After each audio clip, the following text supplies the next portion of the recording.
Hey, this is Charles with Historical Gaming. I wanted to talk about Drums and Shakos Large Battles, which I played my second game of it last night. It's a great system available from Ganasha Games.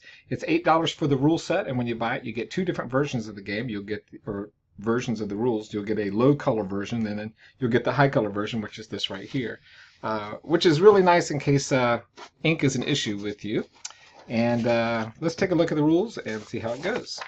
So on the very last page of the rules, I'm going to do this first, is your QRS, and this shows you the quick reference sheet, the different types of combat that you will roll for each type of unit, the infantry, cavalry, and the artillery.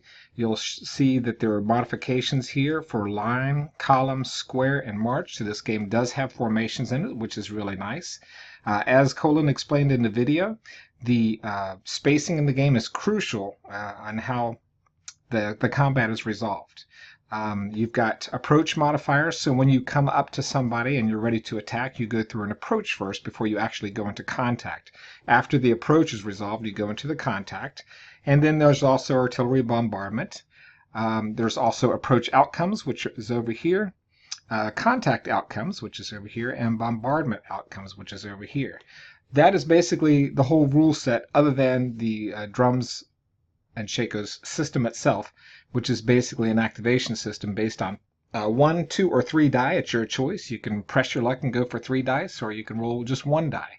The problem is that each type of unit has a quality rating, and you have to roll that number or higher to activate that unit. So if you roll 3 dice and you roll 2 failures, your turn is over, and no other units can move for that turn.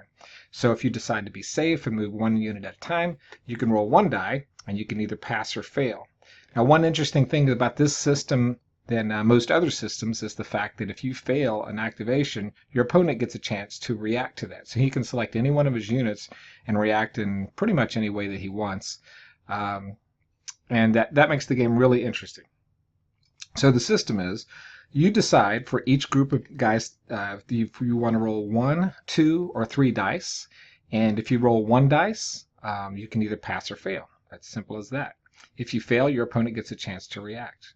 If you roll 2 dice, you can either pass twice and get 2 actions. You can pass once and get 1 action and fail. Your opponent will react, and then you get to do your action.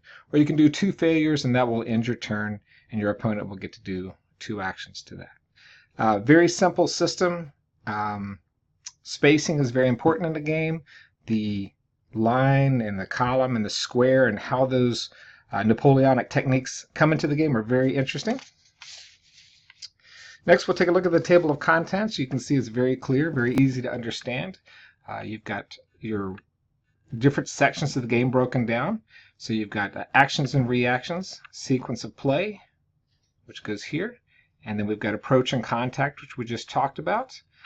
Build-up areas, how to win the game, how to set up the game for pickup games, which is really nice. Last night we just basically looked at the army list and said, hey, I like this one, and then he said, hey, I like this one. We threw it on the table and kind of went at it, and it went really well.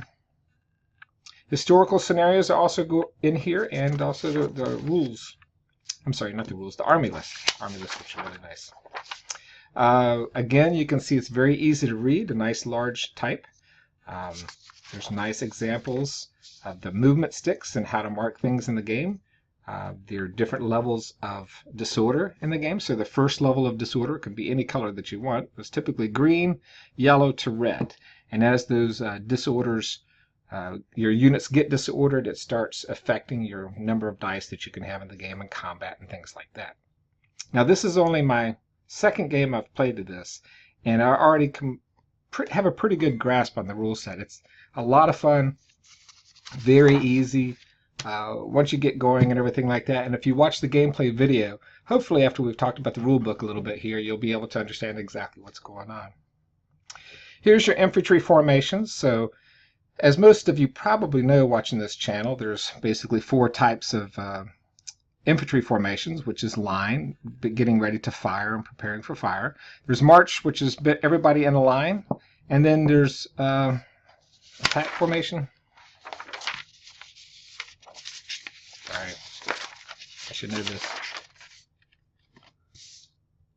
So there's line, column, square, and march. So march is basically used for moving across the field. Square is used when a cavalry is attacking you, and basically the purpose of that is to get your bayonets out pointed at the horses so the horses don't drill right through your line and break you up.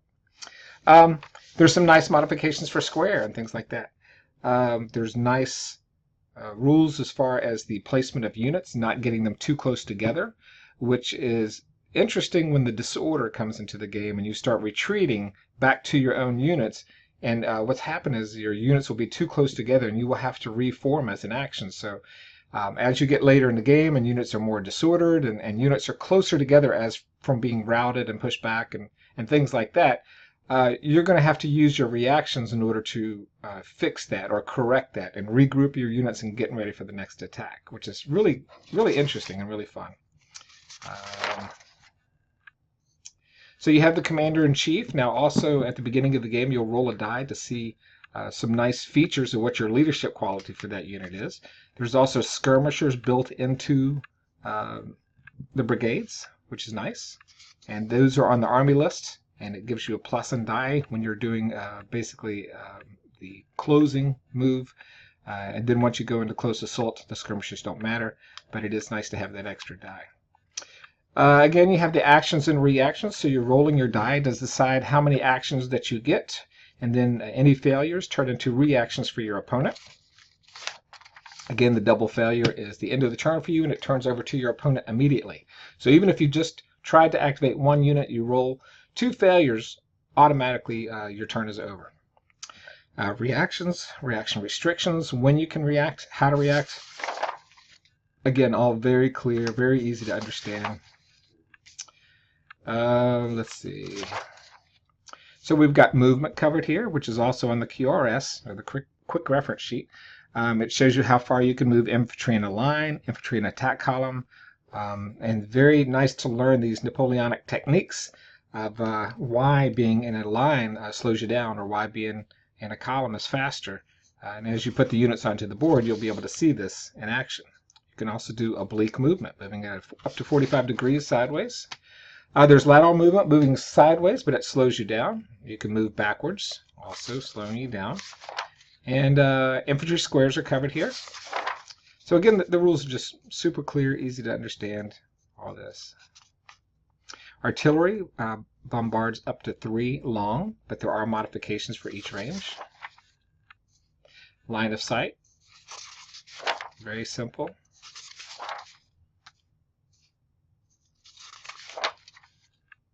So there's a lot of pages to this, but the game flows really well.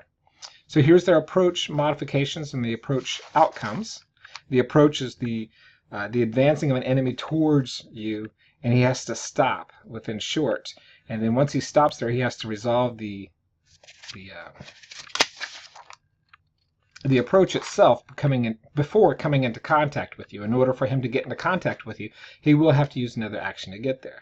So if you come and you're trying to do an approach on somebody and you fail one of your reactions, your opponent can react in either retreating from the battle or saving that dice to use that for part of his attack, return attack.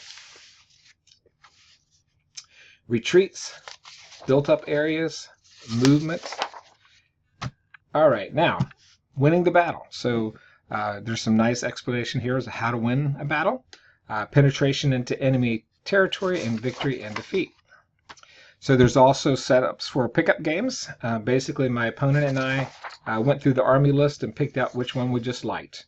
And I went with a very simple line-based, and he, as the Austrians, I'm sorry, Australians. I can't remember what he picked, but his units were weaker, but they were larger in number, so he got an extra die for that. Optional rules, special rules. These are nice. Scenarios for historical battles and pickup games. So as you can see, here is the Peninsula Clash, the map and deployment. Here's the units. Their quality rating is here. This is the die number that you'll roll in order to activate this brigade leader. Your line infantry is a quality of 4, so you would have to roll a 4 or better in order to activate him. If the leader's within 2 mediums, you can add a +1 to that, so he would be a 3 to activate. His combat dice is 4, and his skirmishers are 1. You can see the light infantry has a quality of 4. You have to roll a 4 to activate him. A combat of 4 dice, and his skirmishers of 2. His traits are light and Elan. We could go back to special traits and find that out. So that's basically how this is built up. A lot of nice scenarios.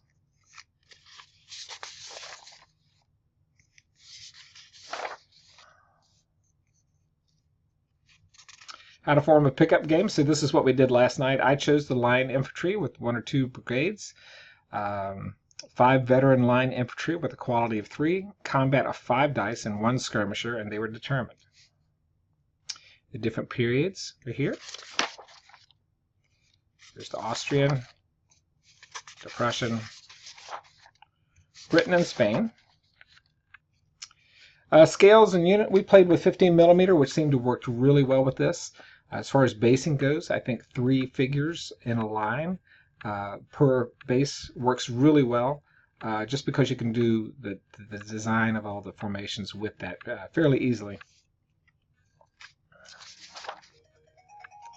You get extra dice in combats, sometimes when you have actions that are left over, and you can save those, use those for dice in combat if you like.